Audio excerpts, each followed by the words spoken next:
Okay, so let's look at another magic trick by Eve. So in this case, what we'll do is we'll have a look at the chosen cipher attack. So in this case, the trick involves Eve capturing some ciphertext and then play that back to Bob to be able to decrypt. Okay, so let's get started. Okay, so before we start, we'll have a quick look at RSA, the RSA method, and see how it actually works. Okay, so with this we select two prime numbers, p and q, and then we calculate the modulus n.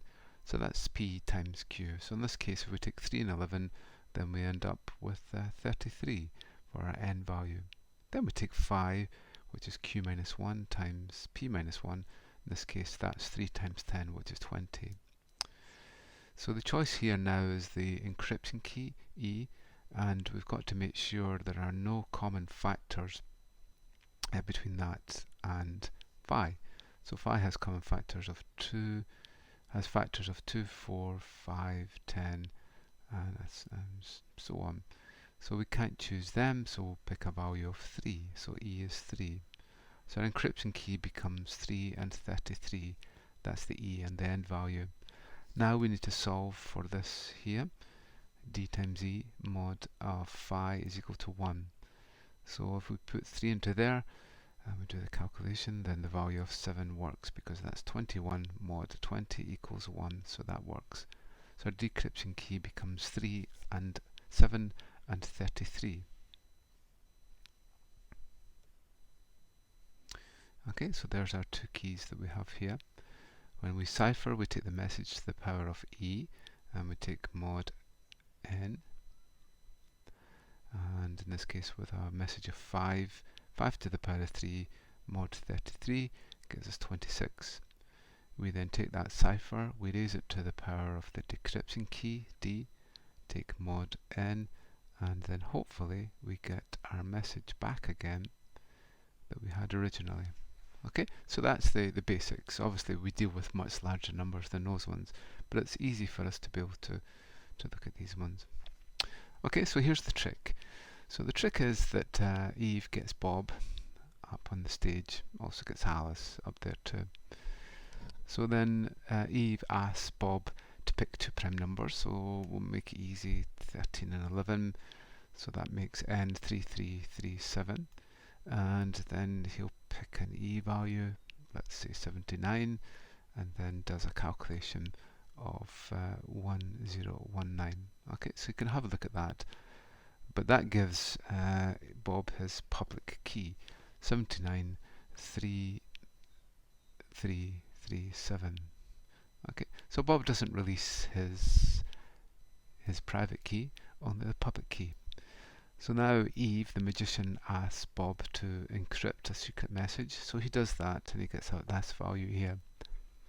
And now Eve says, okay, I think I know what your key is based on your cipher. So then she sends back, gives back to Bob a value of 3022 and then asks Bob to decrypt it.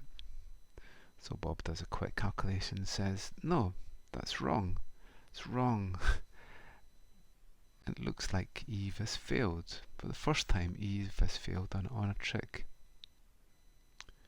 And so Eve says, well, that didn't work, but have a look.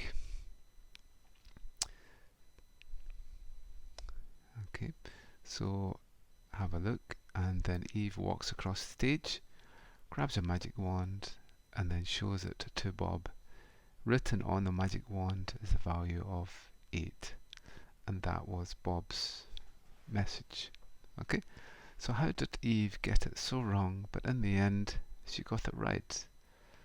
Okay, there's a little trick in there, and the trick is to do with chosen ciphertext. Okay, so there's the original cipher that Eve listened to. So that's m to the power of E mod n. So what she does is that she then takes that value, takes a random number, and then raises it to the power of E. E is known because it's Bob's public key, and then does mod n. Again, n is num. Okay, so this is the new cipher calculation that she's calculated. This was the value that she gave to Bob, if you remember. She gave that back. She says, I know what your key is now. That's what it is. But all she really wants to know is what the deciphered value is. Because if we take c, this value, to the power of d, that should be to the power of d, that's equivalent to c times r to the power of e to the power of d. And then the c value there is equivalent to the message to the power of e times r to the power of e. And then we take it, we get to that. And in the end, we get the result of the message times r. So all that Eve has to do at the end, once she finds out what the cipher was, is to divide it by the value of r that she's chosen. So if we actually look at that, here's the main stages. So there's the encryption keys, there's the cipher, then Eve captures the cipher that went back to Alice and then plays it back. It doesn't play it back, but multiplies the cipher by r to the power of e. And then Bob doesn't make any sense of it and returns back result. And then if he does that, then Eve can actually determine the message that was originally sent. So let's have a look at an example. So here we are, and this is with 79 1019 3337 with a message of 8 and r. So if we do the initial cipher, so that is 8 to the power of 79 mod 3337. So we get that value.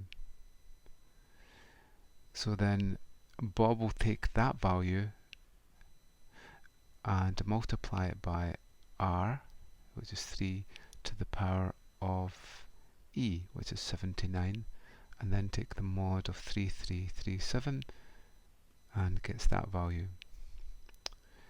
So then Eve sends that back to Bob and says, can you decrypt that? And then Bob decrypts it, taking that value to the power of d, and then mod of that, and gets a value of 24, which doesn't really make much sense probably as a message. But Bob sends that back to Eve and says, well, there's the result. Doesn't make sense. But now Eve can actually take 24, divide it by 3, and gets 8. And that's it. He's cracked it.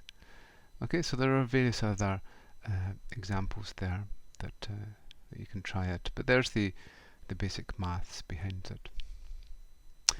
Okay, the Python code is quite simple. It's just the steps that we went through there. So there's m to the power of e mod n. That's the initial cipher. Then Eve calculates that cipher times r to the power of e mod n. Bob decrypts that cipher, takes it to the power of d mod n, and then if he gives that value back to Eve, then Eve can actually determine the original message that was there in the first place. Okay, and that's the magic trick.